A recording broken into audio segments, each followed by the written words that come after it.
Hi, welcome to Alte, Herren. My name is Hans, and with me is, of course, Rob, as usual, in the UK. Hi, Rob. How are you? I am very well, thank you. A bit hot, as I imagine it is over there as well. Oh, yeah, It is it's sweltering. it's Hot horrible. as a badger's armpit. That's nice. Okay, today we're going to talk about an event in Vienna that we both attended. It was really, really fun, completely focused on rapier. And we had classes from, you held two classes. Roman Vucek had a class, and Charlie and Florian had classes. Charlie and Florian also have the club in Vienna, so it was their event. Yeah, so let's just to be clear on that. So it's Rapier Vienna 2018. It's the fourth one, and it's Karl Rapp, otherwise known as Charlie, and Florian Fortner, and they run a club or co-run a club called Klingenspiel, which is sort of a small HEMA club. I hope they'll forgive me for saying that, in Vienna, and which does a lot of sword and buckler, I think, and obviously the rapier stuff. A lot of people will know the Drain event guys, of course, who have their major event in February. So this was a specific event for rapier. They've run for some years now, quite small, really focusing on that particular weapon set. It was my first time in Vienna. It was absolutely fantastic. It's a beautiful city, and they have a lot of nice museums. And we're going to show you some pictures from the Arms Museum. I don't know. I don't remember the name of the Arms Museum. Do you? We'll have to flash it up. Okay. I didn't go to the Arms Museum. Karl Rapp does a fantastic tour around Vienna. He's basically the first day for those who just want to go around this fantastic, glorious city. We would say one thing about the museum, though, is it is quite exhausting, because it is. I know we've got. We're all a bit nerdy when it comes to the HEMA stuff as well, but there's room after room after room of stuff, isn't it? I think we were saying at the time, by the time you get to the 18th century, you think, oh my God, there's several centuries to get through. I can't do this anymore. I have to say, I was a bit slack. You guys went on sort of the tour. I know, but I wandered around the town and had ice cream. Yeah, I agree. I agree. That's the feeling you get after a while. It's like, oh, armor. I hate armor after a while. It's just, But it's really cool to see. It's a great museum and a beautiful city. It is, and really, people. I hope people do get to Drain event. It's coming up in February. Fantastic. Yes, Austria in February is a little bit cold, but it is a gorgeous city, and they have good food and a lot of beer. Yeah, so, I mean, if people can go to Mölndal and go to Swordfish in November, you can probably go to Drain event in February, I'd say. Absolutely.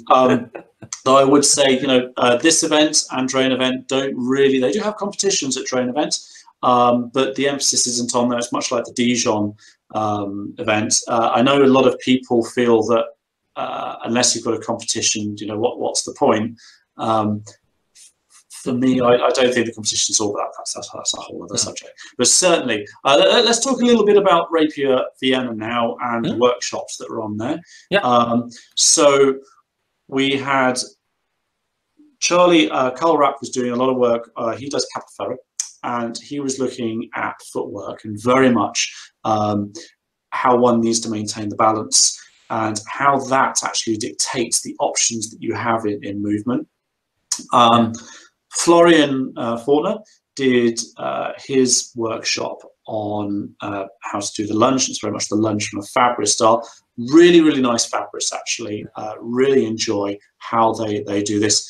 I think it's the Chicago guys as well, the Chicago Guild guys, who are, I think, comparable on that level of interpretation of Salvatore Fabris.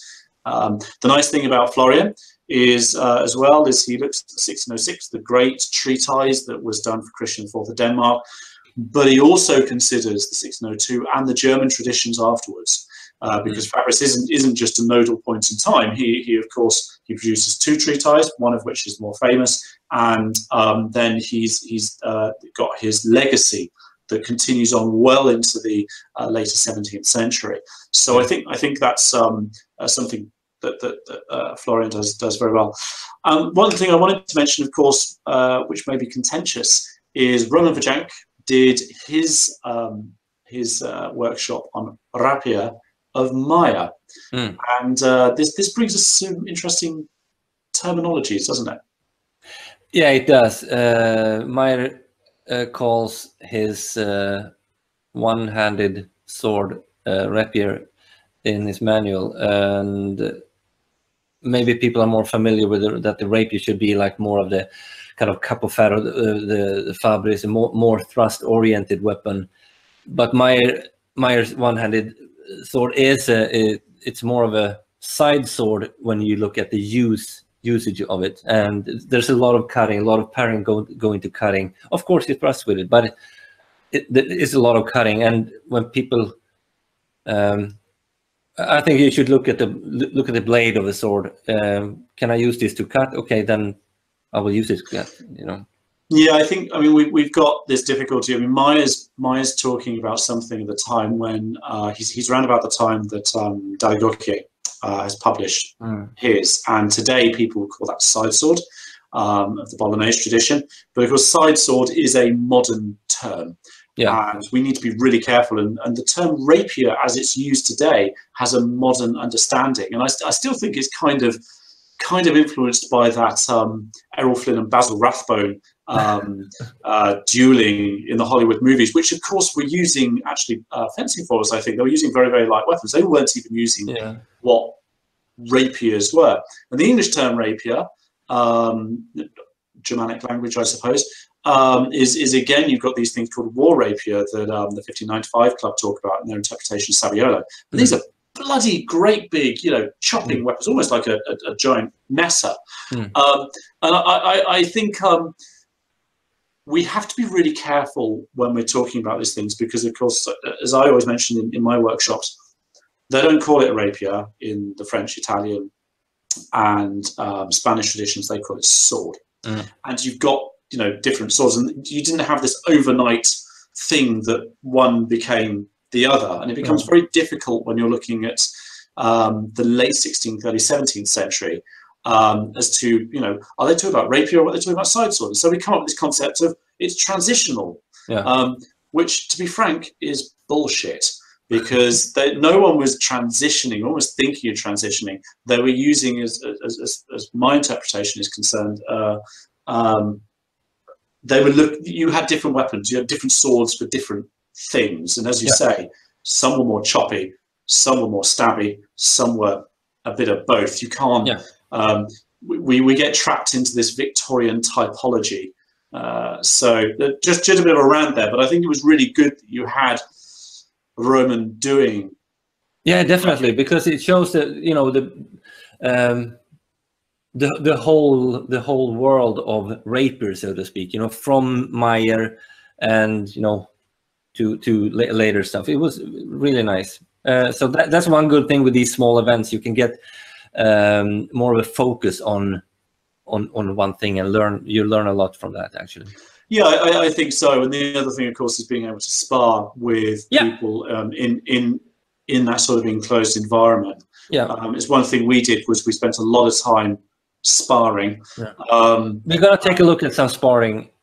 We are now, actually, in just a few seconds. So I think it's really good to have these small concentrated events, as you say. There is, of course, the International Rapier Seminar, which I've done last year, the year before.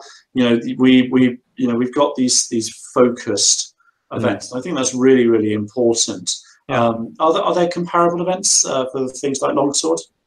Definitely. I mean, just this earlier this summer, I think it was, or spring, I don't remember. We had an event called Masters of Longsword here in Sweden. Of course, not Masters of Longsword. The instructors are not masters at all. You see, as a little wordplay. You're so modest. Yeah, I know. It's hosted by Carl Rydberg and Örebro HEMA, of course. And it was fantastic. Focused on longsword and short workshops, 30 minutes max, and then a lot of sparring in between. you learn a lot. That's interesting because here we had, so I did 2 workshops and they were 2 hours a piece. Yeah. And it is kind of like, do you have enough time to give over what you want to in the workshop, or am I boring people witless for an hour and a half or longer? Feel free to jump in and say I wasn't boring people witless. No, it was fun. I really loved it. Cheers. Thank you. But it's good. So I'm interested by these concentrated events where you've got this really small focus on a particular aspect. Yeah. It's fun because if you have 30 minutes, you can pretty much teach like one thing, and you can go into that quite deep actually, and you can teach or just bring something that, you know, this is something I do a lot. Now I'm going to show you this. Maybe some of you will find it useful, you know. So it's a good way to share skill, and yeah. So we've got a couple of short videos of sparring. And these were taken, I think, on the Sunday morning. So everyone's a bit hot and they're working quite slowly, but there's some really interesting things coming out of this. So we've got Enrica Angelini on the left in the white, and you've got Marguerite Lacroix on the right. Yeah. And Enrica is from Accademia Romadani, obviously Rome, Italy. And you've got Marguerite, who is Renaissance Sword Club France in Brittany. So you can see that they're just kind of settling in and feeling this out. So you've got Marcelli on the left in that tradition, and on the right you've got interpretation of sort of Caval Cabo and Book of Lessons, of course. Both of them are very, very confident in the styles they use, and I say that they just got to a complete mess there. Yeah. But they are. I mean, Marguerite's Marguerite's got a boxing background, so she's very comfortable using the weapons together like that. Yeah. Enrica's more used to single. Oh, double there. Classic double face. Yeah. So like, oh shit.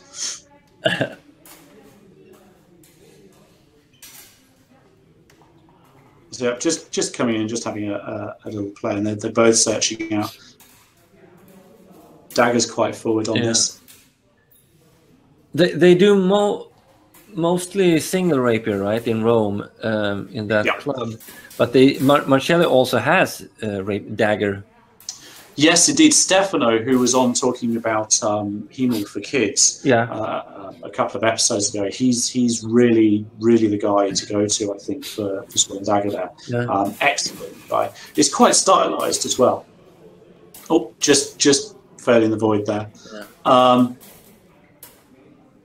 Marguerite's trained with us for a year, and I think it's fair enough to say that we kind of beat her up a lot and gave her quite an intensive course. But she's a really lovely sword and dagger fighter. Yeah. Both of these fighters won prizes in Dijon. I know it's not really a competition event, but they won prizes in the competition. And Enrica, in fact, knocked me out of the competition. Yeah. Yeah, I sparred with both of them during this event, and they are really good. Yeah. You were saying something interesting in the way in which Marguerite fights before we. Sorry, it wasn't Marguerite. How Enrica fights before we came on. That she had a certain attitude. Yeah, she's a great friend before the fight, but then you put second double. Just have to mention. Yeah, then she puts the mask on and grabs the weapons, and she looks at you. As you feel a bit scared. You know, she gets really like, okay, I'm gonna beat you up. You know, she has that attitude. She changes. Yeah, yeah. I mean, Marguerite's interesting because you'll see there she's doing a lot of retired guards, which is quite a vulgar destreza move. Though you do see it in things like Fabris, but our club's vulgar destreza. Yeah. She can get quite aggressive and says some very nasty things to me when she finishes. Yeah.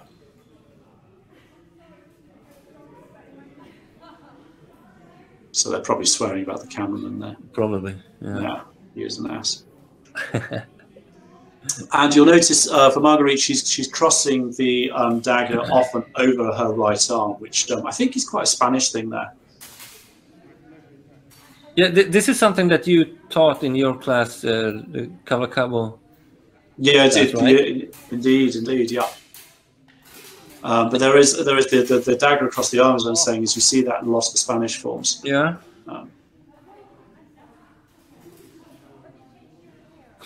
So yeah, you'll notice if you look at the footwork, Marguerite's got her. She's using a lot of passing footwork, and she's keeping that dagger forward, so she has to rotate the hips forward. Enrique has got her dagger forward as well, which may be me infecting her from workshops she's taken with me. But she's often, being classic Marcelli, of course, it's usually right foot forward. Yeah. And Marguerite keeps her feet a little bit more together usually, which it also makes it easier to do those passing steps. It's more natural, it comes more natural. Exactly, yeah.